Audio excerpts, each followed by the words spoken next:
Hello, everyone. Hello. Thank you, everyone, for tuning in.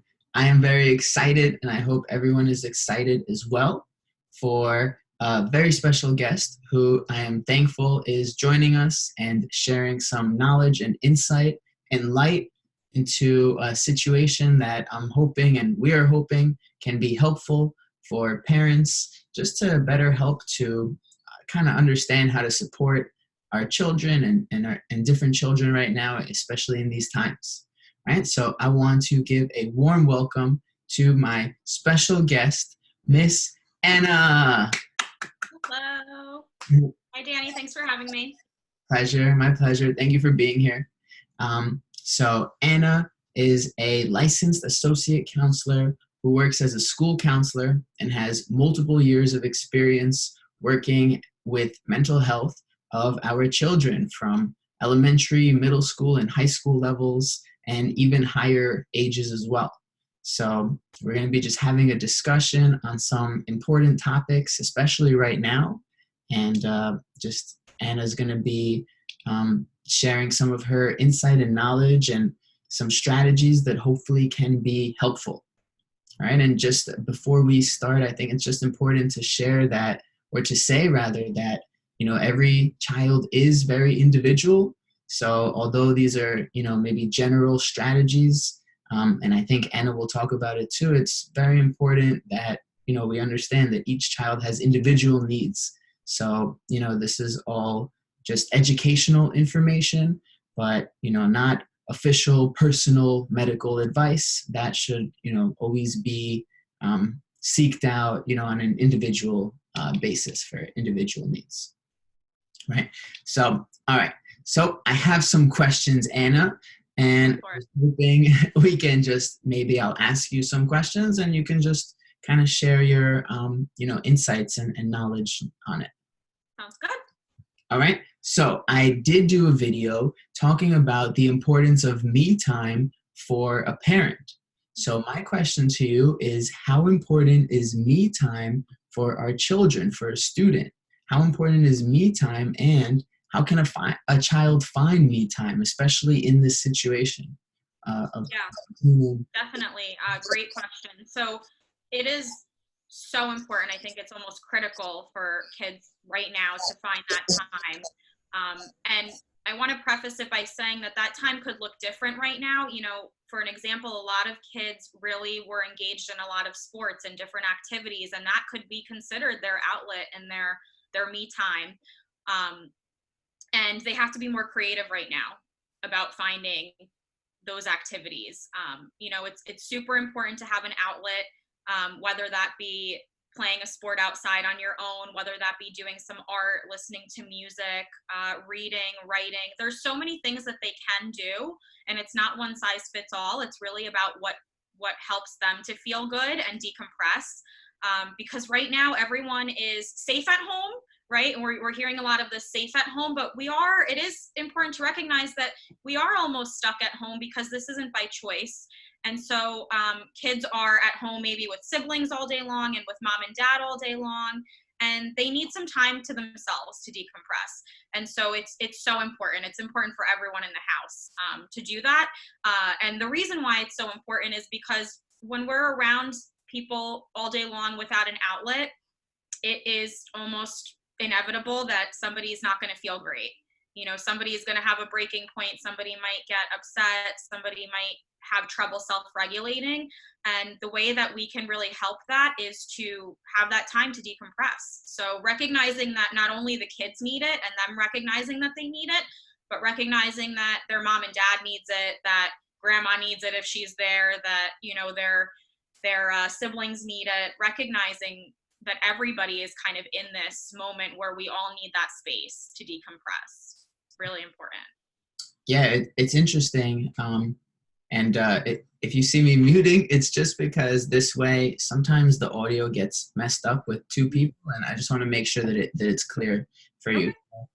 Just that heads up. But I did do some videos, and that's what a lot of people are saying, just that with that me time, even if it's only a couple of minutes, sometimes, and I know we're talking about children, but I just wanted to jump in, for the parents as well, where parents might think, I don't have time to take out me time. And maybe we're used to thinking that me time means hours or even an hour or half an hour, which is a lot of time. And maybe we don't have that time if parents are home and they're working and balancing children's needs, and now they're teachers as well, and they're educators, and just balancing everything, where even taking just a couple of minutes, somebody was talking about even just the last, 5 minutes before you fall asleep, just kind of laying there thinking about maybe things you're grateful for, the things that did go well today, tune into yourself, check in with your own body and your own needs, and finding that me time, and just how important it is. And just, as you were saying that, it kind of just reminded me, I wanted to mention it as well. Yeah, no, super important. And so for our children, you're right, where maybe there's extracurricular activities or playing outside or just going to different places, and all of that is cut out. So now staying home all day, maybe it's just a lot of pent up energy, or seeing the same people and not different situation. And yeah, it could be, stressful. So, okay, so me time, we've considered is very important. So how about this next question? Are there strategies for a parent to help support a child finding me time? How can a child find some me time, especially at this time? Maybe they're all, in the same room or in the same home with other siblings, family members. How can they find some me time? How can a parent support a child's me time? Yeah. Some advice I've been giving a lot of families and kids that I've been working with recently was have a family meeting. Even if you're not the type of family that does this typically, I didn't come from a family where we sat down and had family meetings, but have a family meeting during this time so that everyone's on the same page and has an ability to express their needs during this time and how they're affected and how they feel. And I say that because, if you have this family meeting and you come up with, okay, we're going to have a code word that it's one word, and if anyone in the house says it, it's code for like I need a break or I need 5 minutes or whatever you decide that it's for. But that makes it that we're all on the same page, because it's so hard to play the guessing game, right?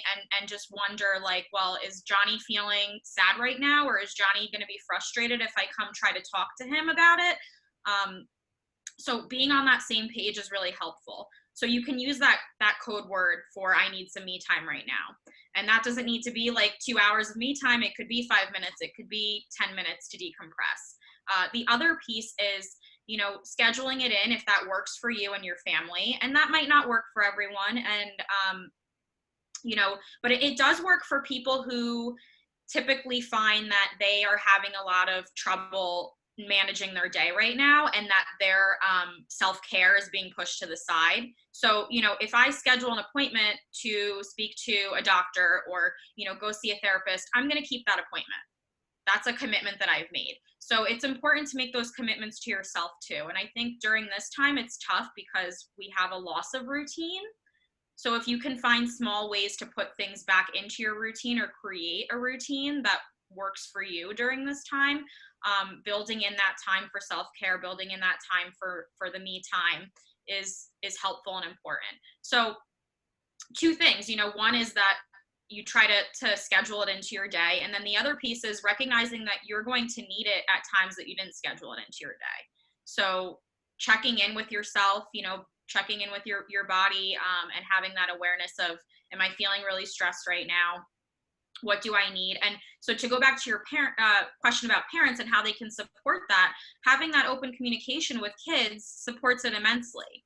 Just having that communication where it's like, well, if you're not feeling well or you feel like you need some time to yourself, please come let me know, or let's use the code word.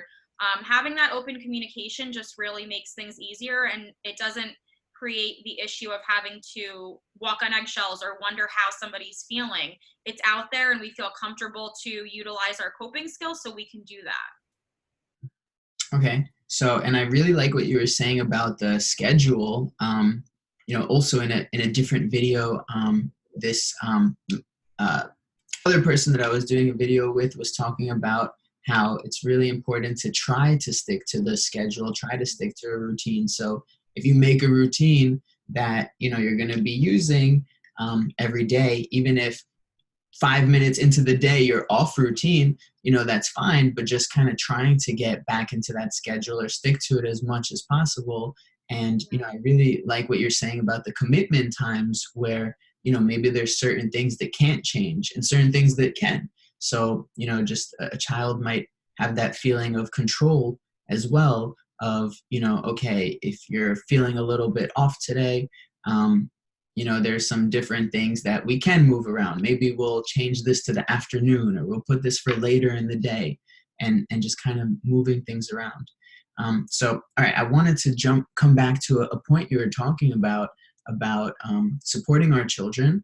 So, if our child is stressed out or frustrated, so what is a way that a parent, maybe a child, isn't aware of their emotions? We were kind of talking about it before.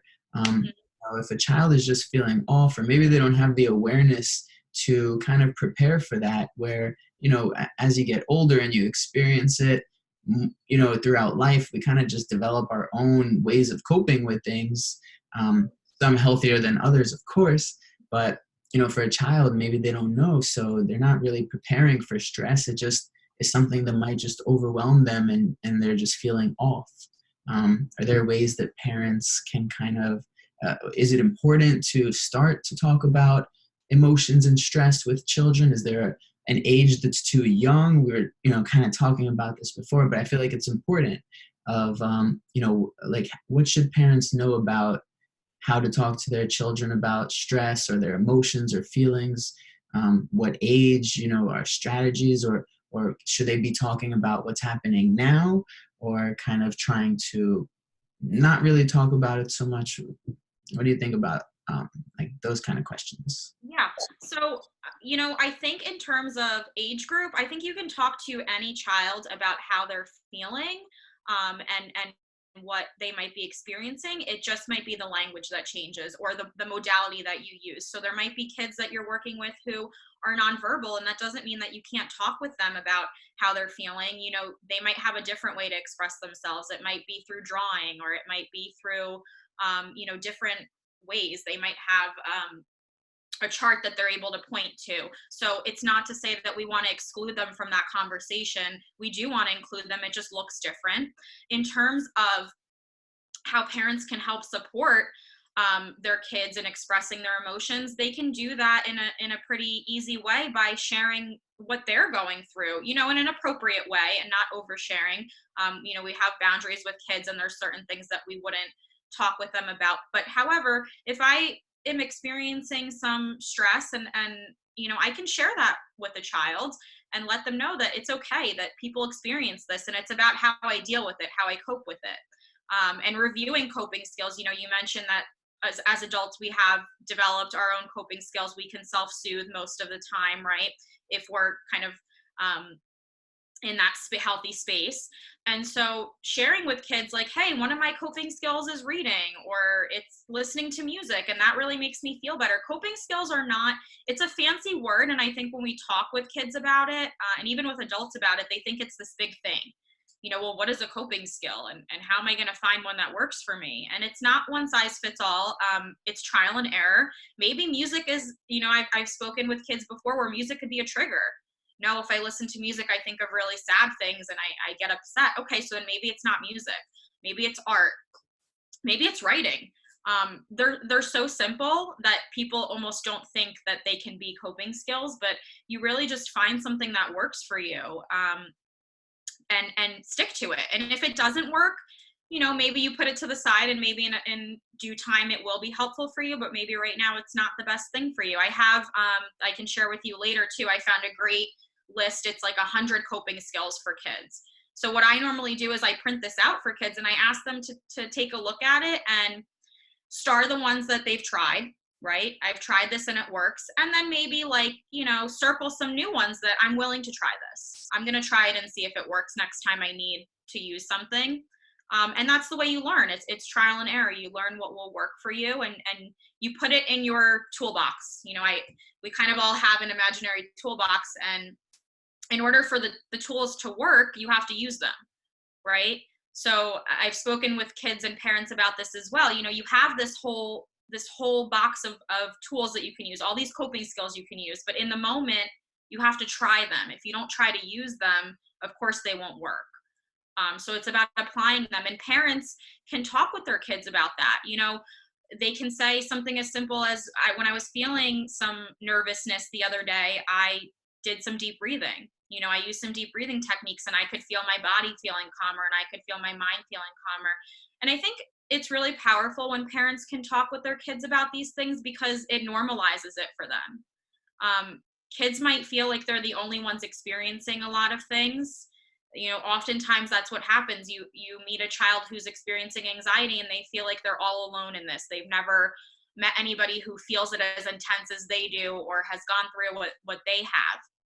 And just talking with them about it and having them understand it normalizes it for them, that, hey, adults have these feelings too, and they manage them. That's the part that's so important, that I can manage this. This isn't something that I can't get through, as long as I have the tools. So just going back to talking about that with your kids and letting them know that there are coping skills that they can use. Yeah, I really like that. That's so true. That's so powerful, where, almost like as adults also, I feel like sometimes people do feel very alone in things until they start to get support and they realize that other people experience things as well. And you're right, it normalizes it. And then, once it's kind of accepted, once it's normalized, it's easier to accept. And then, you can people can start to develop strategies or figure out ways to deal with it. And so maybe for your children, if they don't realize that it's quote unquote normal, and they're feeling that they're the only ones, experiencing it, then I'm like wondering how that's feeling. That could be just feeling totally alone, isolated, and probably a really tough, scary, difficult experience. Absolutely. Yeah. So, all right. So you were talking about this toolbox. So should that be like just like something in conversation? Can we make like a physical toolbox? I mean, how would a parent maybe help a child to develop a toolbox of Yeah. strategies? So again, it's definitely, think about the age, your child best, and kids, have that awareness of themselves and what they like and dislike and kind of what's appropriate for their age. But oftentimes I'll have kids draw a toolbox, an actual toolbox, that you would use. And then I ask them to think about the things that would help them. Think about things that they've used before that help them self-soothe. I have a calming box that we can talk about here as well that I can share with you. But, things that are popular with middle school aged kids are a lot of like physical, tactile things that they can hold. So like putty. What else is there? I'm trying to take a look. There's like a sensory bottle that you can kind of look at and play with. There's so many. So I'll show you some of the things that are in that box, but it's really, like I said, not one size fits all, but I have them write those things down. What helps you? Are you going to put your, I was going to say iPod, but they don't really use those anymore, do they? Are you going to put your phone, like a picture of your phone in there? That's what you listen to music on. Draw that in the toolbox. Is it going to be a book? Is it going to be a notebook?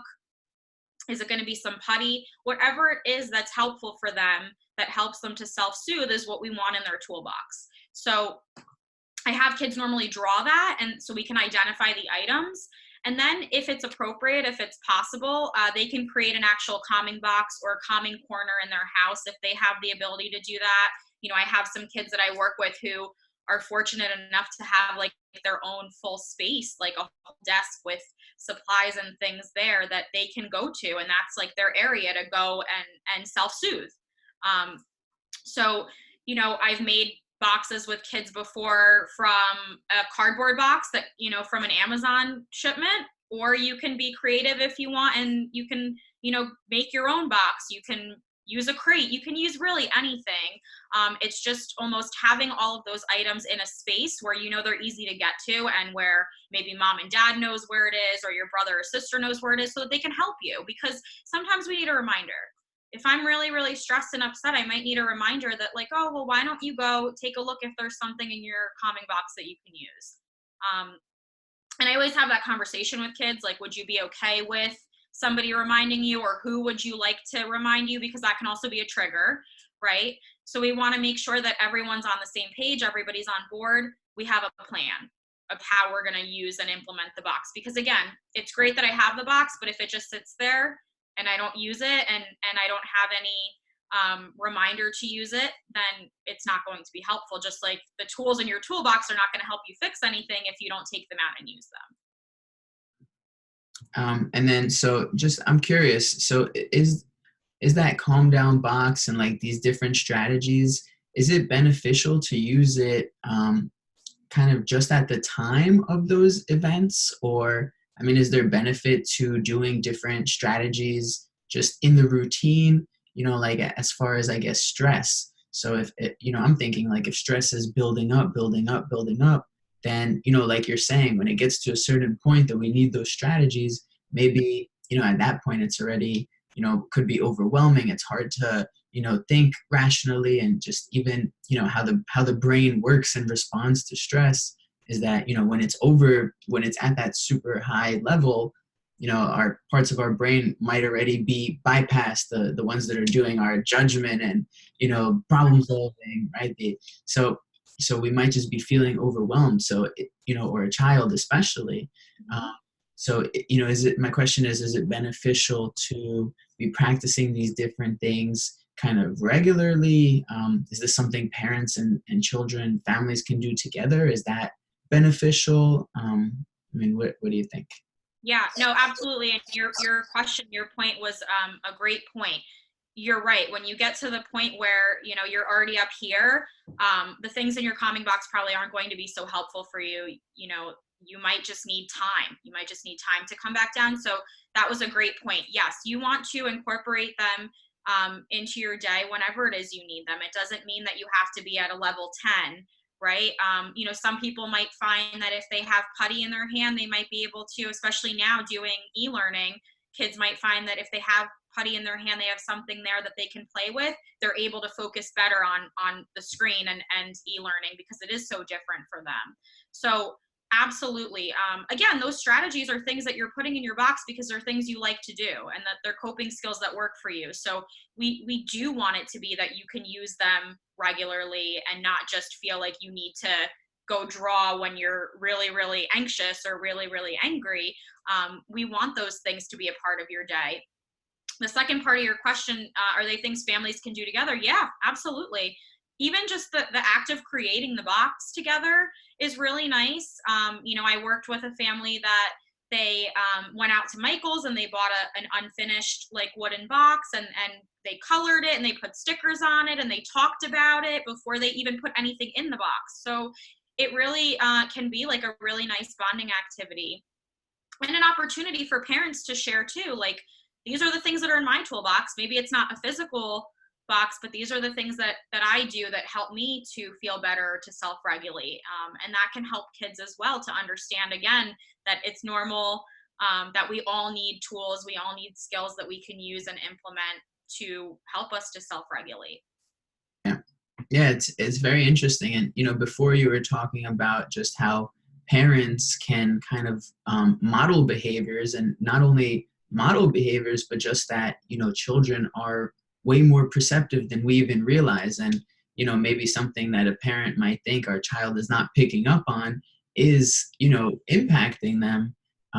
So, just how important it is for, parents to be taking care of themselves and their own mental and emotional, needs and health as well. And maybe doing these things as a family is just a way to, just show that this is a priority. And it's important, and just how you were talking before about that you can really start at a young age. And of course, children with different needs and special needs, it's very important to be individual, right? Like you were saying, and you were telling me earlier, it's important to meet the child where they are. And, our parents know the children exactly where they are. The parents know the child best. So, to be able to meet their child where they are.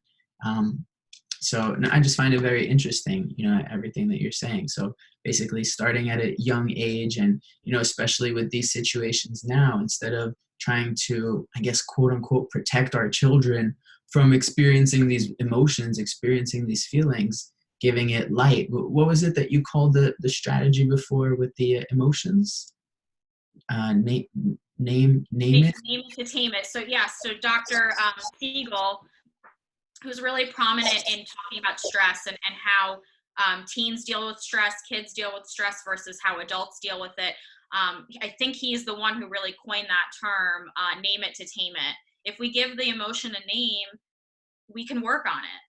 What's the strategy that's going to help me get through this anger that I'm feeling right now? It also, there's just been a lot of studies that show that once you do name it, it doesn't take over as much. And so it's really interesting. And, there's a lot of things out there that you can read about that, but we could talk about stress all day, right? We know that there's good stress, and then there's stress it's not so great, and how it affects our bodies differently. So it's important to have those conversations with kids too, so that they feel comfortable to talk about it if the stress is overwhelming to them.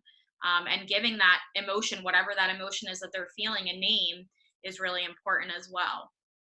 So would that be like by just talking about it or writing about it? Or like, are there different ways? How do you discuss emotions and feelings? So it, again, going back to, your kids best, right? And the kids that are home watching this know, what they like and don't like. I've worked with kids who don't want to touch art, and they're like, I'm not drawing anything, and I know I won't use that with them, right? And so maybe verbally talking about it or writing about it is more helpful for them. And then I have kids who might have less, not be as comfortable to talk about it or write about it. But if you ask them to draw a picture, they can draw a picture for you, and it's wonderful, and you get the same information from that picture that you could get verbally from someone else. So it's really about what works for them and how they express themselves. And there's so many different ways to express ourselves, which is great. And that's just what I encourage. Whatever modality that works for you to express yourself and get your feelings out, use that modality. It will be helpful. It gets it out. The only thing we don't want to do is hold it in and suppress it, because it grows and it builds, and we don't deal with it effectively that way. Yeah, and it's so interesting.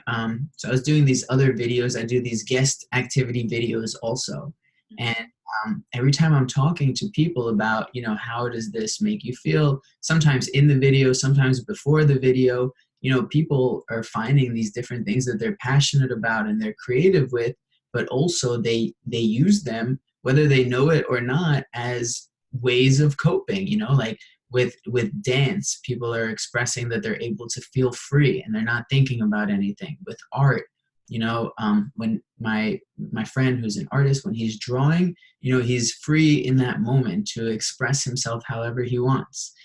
With photography, same thing.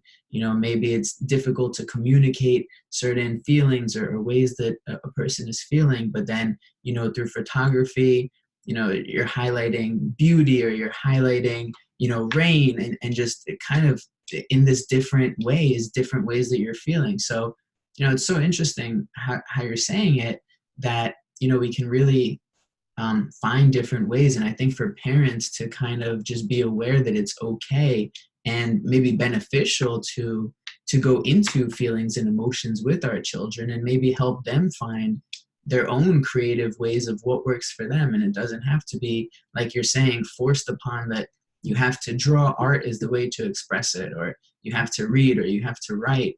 And I even like what you said before, where maybe a child is nonverbal and a parent is thinking, how do I address this with them? But maybe having those pictures available, and the child can actively point to which picture and express themselves that way. And just that there are other ways, to kind of allow somebody to get in touch with themselves and figure out the best way to work through their own emotions. And I guess it starts with understanding those emotions in the first place. Yeah, and understanding that it's safe to experience them, and it's okay, and to talk about them. So you were saying that you had a calm down box. I would love to see what's inside of it. Okay. So I'll preface this by saying that there's no wrong thing really that's going to go in here, unless it's like a maladaptive coping skill. So I have acquired many items, but I'm going to lift the box first so you can see. So I painted this crate. I got this from Michael's for about $10. But again, you can make a box you can use an Amazon box. I'm sure a lot of people right now are doing some online shopping. So you can definitely do that. So some of the things that I can share that I know have been popular with kids that I work with in my box, and we talked a little bit about it, but here's some putty. And honestly, you don't have to have a specific brand. I get a lot of things from the dollar store or from Five Below, but this is like the Aaron's putty, which is great too. It's a little bit more expensive, but it's a good one. There's some an example of just like this was a couple dollars at the dollar store. There's some homemade putty recipes too. Definitely. Yeah, there's definitely a lot of recipes, and it's been great because I've worked with some kids through video, doing sessions, and one of my kids that I work with actually made putty right in front of me and told me all the steps while she made it, and it was so cool that she was just able to create it in that 15 minutes there. So definitely an option too to make it yourself. This is something that you can make yourself as well. It's a sensory bottle. So you can use it for many different reasons, but sometimes if you just need something to look at and physically calm your body, you can shake it up and then watch all the glitter fall to the bottom. This is really just a water bottle, water, glue, and glitter. That's all that's in here. And some soap, some dish soap. Yeah, so that's a good option. This is something that's really cool. Not everyone might have their hands on it, but I really like this. It's called a Buddha board. I don't know if you've ever heard of this before. The way that it works is you have this board here, and it comes with a brush, and it just uses water. So you actually just dip the brush in water and you paint with it, and then it disappears. So this can be a really good calming technique. This one I got from Barnes & Noble, but I'm sure they have them on Amazon and things like that. A stress ball, these are great, and you can make a stress ball at home too, right, with some rice and a balloon, or a sock. There's different ways to make them. So this is really great just to have something in your hand that you can physically squeeze, get some tension out that way.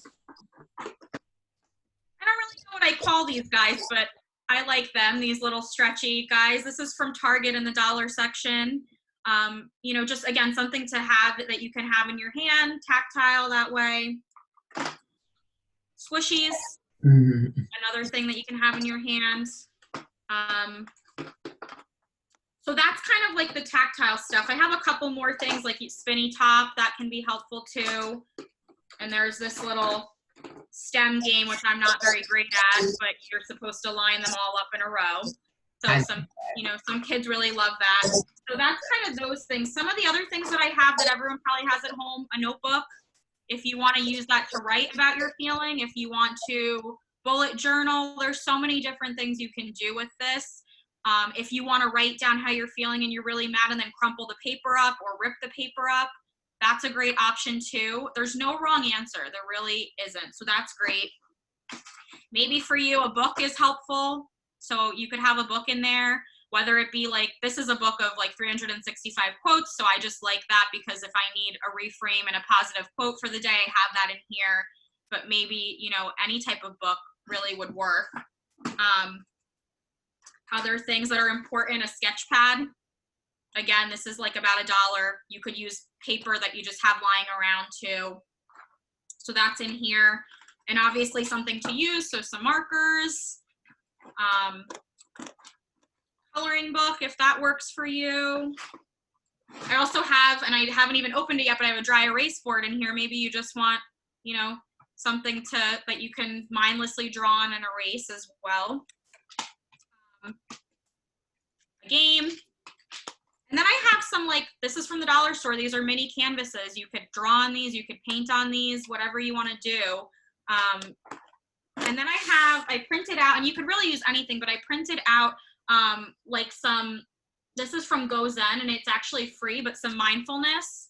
So maybe for me, this could be helpful if I have a visual and I could tell myself that, I'm going to slowly stretch and notice my muscles tense and loosen. This is like a guide that will walk me through it, where maybe I need this in the moment rather than having to rely on my memory of what am I supposed to do. So this can be really helpful, and this is great, and it was free, and I printed it out from online, so I can share that with you too. Really, there's no wrong answer. I have like a pack of all different card games, so whatever works for you is great. That's what it's about. It's about finding the coping skills, the techniques, the things that can go in your toolbox that are going to help you. If I know something's going to trigger me and not help me, I'm not going to put it in my toolbox. So finding those things that work for you. The other great one, and it's messy, so I don't have it in here, but kinetic sand can be really great. Tactile, finding those tactile things that work can help to calm your mind and your body. So there's no wrong answer as to what can go in your box. Or how big or small your box is, right? It's just about finding the things that work. Yeah, and I really like how you're talking about, like, you know, tactile and touch. So I'm doing this 30-day self-regulation course. And today was the letter T, and I was talking about touch today also, which is actually very funny. So, and I set a challenge to see if you can find 3 different textures. And you know, it's interesting because there's so many different things at home that we can find that end up being, you know, something that we can use, whether it's like an old necklace and just, you know, moving from one bead to the other or something, or like a string that just feels a certain way when we're rubbing fingers on it. It's almost like can be distracting and can help to calm us down. And just making so many things at home, like with rice or a balloon in a sock. Well, not the balloon in the sock, but rice in the balloon or rice in the sock. Beans, or, you know, making your own putty. And I remember seeing something about just how we can kind of explore our senses and go through them. So, you know, maybe drawing ends up being something for our sight, where we see something pretty, or if we write down certain emotions. And I really like that dry erase board where you kind of can like get it out and then just erase it, like no big deal, or crumpling the paper. And, you know, like music for sound, or there's also like in Google or YouTube, you know, somebody can type just calming sounds, and there's, you know, all different sounds. I actually saw something pretty cool too. I can share with you of somebody made like, it's like sounds of the ocean, where I think it's like sand or some kind of like pellets in like a little box. And just when you turn that box side to side, it almost sounds like the ocean. So just as like a, you know, you're using your hands and you're just moving your body, and it makes that sound. It's kind of like a peaceful sound. But, you know, so just for kind of families to explore just of all the different senses, things we can touch, things we can see or hear. There's different scents. So, you know, yesterday I did the letter S. So there was 5 different scents for calming. And it was lavender, chamomile, fresh cut grass, pine. Yeah, it was interesting. You know, there's a lot of different like ways that we can do calming. So I really like that calm down box, kind of that the parents can do with their children. Build it together. And so I'm sorry. I just wanted to say, because you were talking about the senses, and that was great. That's actually a really powerful grounding technique. So in going back to thinking about kids who might be feeling really anxious or really angry, and they're getting to a point where they're almost gonna, you know, not be able to self-regulate, using a grounding technique can be really helpful in bringing you back to the moment. So what you just described, we call it 5, 4, 3, 2, 1. So you could say, like, okay, look around the room and find 5 things that are red, or whatever you want to say, 5 things that are blank, round, you know, whatever, a color. Now look around the room and find 4 things you can touch. Now look around the room and find 3 things that you can see, you know, and so on, and 2 things that you can hear, and then 1 thing that maybe you can taste if you have something there. So using a technique like that can really help kind of bring you back into the moment, and the grounding techniques like that are really helpful. So with this calm down box, with these different strategies, so, you know, helpful to use in the moment. And I guess it's trial and error. I'm answering my own question. But my question is like, so when should these be used in the moment? What should be used in the routine? But is the answer just trial and error, finding things that can be used in the routine, like writing or exercise or movement? Um, Yeah, and I think that if it's going in your box, it's something you like, right? So I would think that you would incorporate it into your day when you want to, when you can, when it's appropriate. So the idea of having the box is more so like I know all those things that I might need are in one place. And if I really need them and I don't want to have to think about where they are or what to do or what to try, they're all there in that one place. And now I know where they are. Mom and dad know, my brother or sister knows, and they can help me, right? If I'm in that moment where I'm at the crossroads of I'm not going to be able to self-regulate at all, and maybe if I go this way, I can self-regulate and find something to help me feel a little bit better right now. It's just knowing where that box is and having easy access to those items. And really, it's very helpful for our younger kids, because if Johnny is really getting upset right now and we have no idea where all of his tactile items are, and that's what's going to help him in the moment, we're creating another issue on top of what Johnny's already dealing with. That might set him off even more. Now I don't know where my putty is or where my squishy is or whatever it is. So, I mean, again, I have a calm down box as an adult, but not everybody is going to physically need that. But for our younger kids, it's very helpful to have those items all in one place. You know where to get to them, and then you can use the trial and error. So it's more so maybe today I'm getting really upset and I don't want to draw. So I have other things in my box that I can use. Well, maybe I want to play a game. Maybe I want to do a puzzle. Maybe I want to just play with something tactile, right? Whereas on another moment, I might just need to distract myself and a game would work and I want to involve someone else to play with me. So it really just depends on the emotion that's being experienced and what I need in that moment. That's why we all have more than one coping skill, right? Yeah, and I really like that box idea just because, not only is it an opportunity for parents and children to work together to build something cool, not only is it something that will support our children, but also it's an opportunity for parents to start to talk about, like when would you use this? Why would you use this? Kind of like a way to get into emotions. Absolutely. Yes. Like, I guess, like, how would a parent like bring that up to a child? Like, to talk about stress or emotions. Usually a parent might just say, how is your day? How are you doing? How are you feeling? And a child, I don't know. Well, I would think a child would just say, fine. Or I'm thinking to myself, how is your day? Fine. What did you do? Nothing. It's almost like as a child, we're not really, I guess, like, we don't really think to share our emotions. Is there a way, and maybe this will be my last question for you, is there a way, I guess, parents, like, how do parents start with that, or how do they promote that? Yeah, there's a couple ways. One good thing that I kind of thought about while you were talking about, how's your day? Good. That's a response we get very typically, right? Maybe asking more in-depth questions. Tell me one thing that went really well today. Tell me one thing that maybe didn't go so well.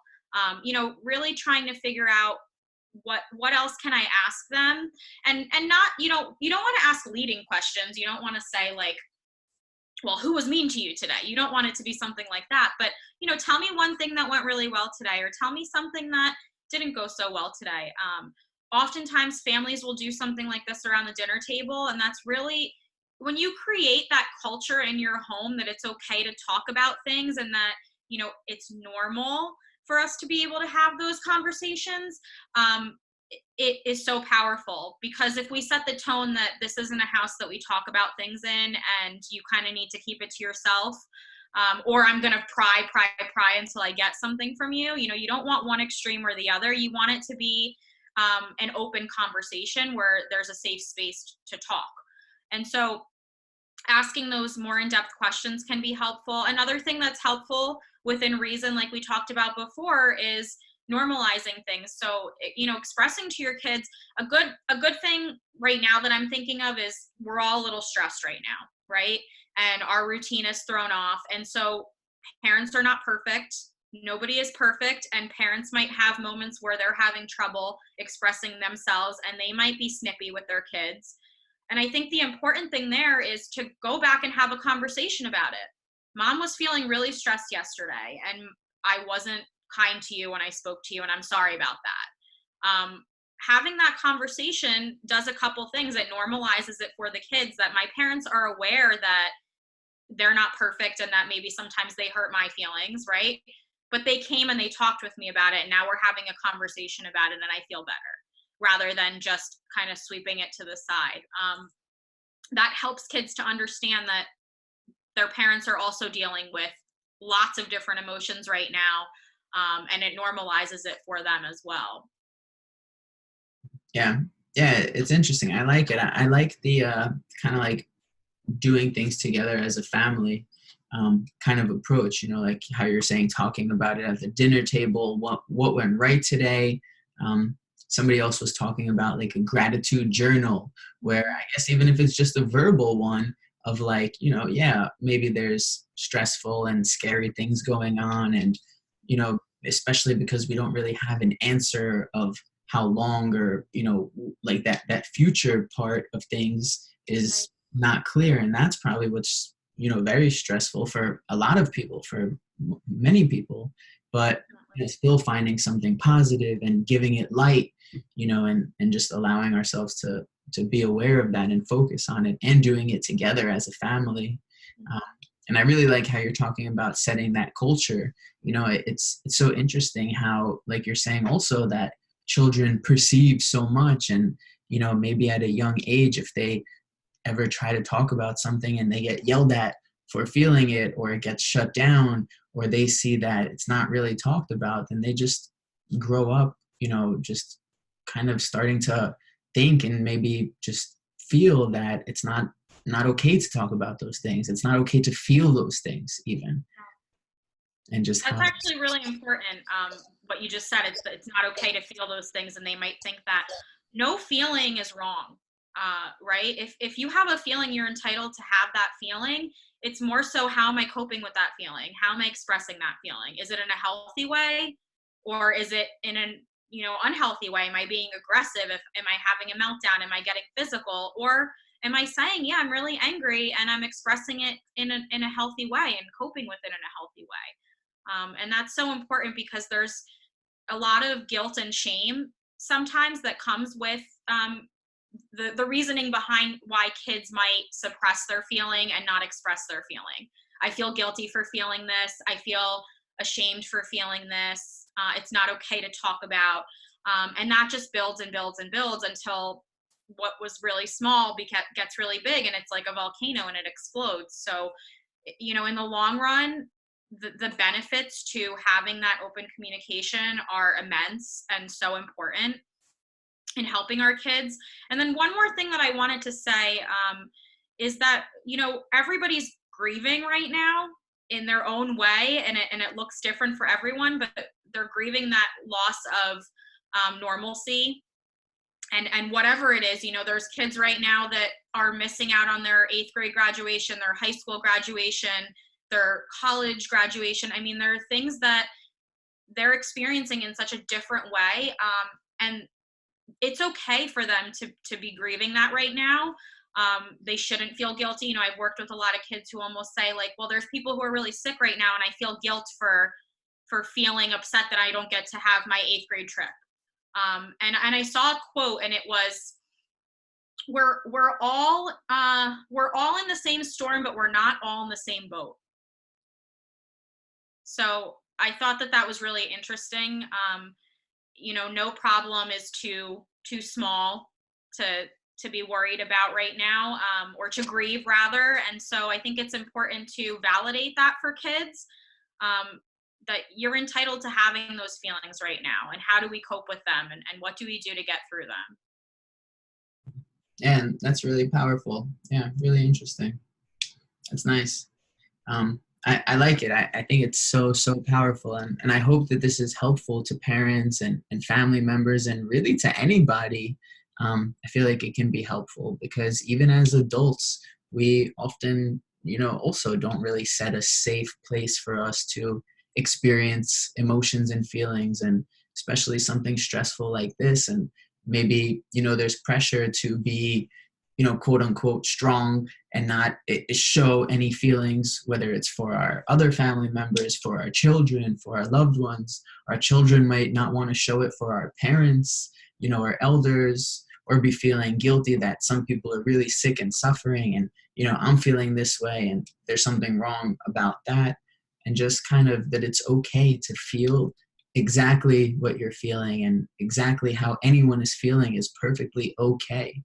And just that, the next step would be to figure out what to do about it, and just find a safe place to deal with it, instead of letting it possibly grow into a way that it's difficult to deal with, or difficult to manage, or unfortunately sometimes becomes unhealthy ways that we manage with it. Awesome. All right. Well, Miss Anna, that was awesome. Wonderful, wonderful discussion and conversation. I think it was really powerful. And I hope it's going to be really helpful. I think it can be. So some really good strategies. And I want to thank you for your time. I don't want to cut you off. Is there anything that, maybe any final words? I mean, we talked about a lot of meaningful, important things. Yeah, no, thank you so much for the opportunity, and you're doing great things, and I think that you're touching and helping a lot of people. So it's so great that you have this platform and you've been able to do so much with this time at home and try to reach so many people. So thank you. Yeah. Thank you. I'm trying. I'm hoping it's going to be helpful. So, all right, everyone at home, thank you so much for tuning in. Please leave some comments. If you have any questions, you can always reach out to me. Also, my email is in the About section of the YouTube channel. It's Dan the OT Man 1 at gmail.com. So you can always reach out to me. I can always reach out to, Anna or anybody else, and just try to get the best information, or if anybody has any specific questions, please feel free to reach out. And just, we're all here to support each other. And I hope everyone stays safe and healthy. And hopefully we all have some better and brighter days ahead. So, all right, everyone. Thank you so much. Anna, thank you. All right, everyone.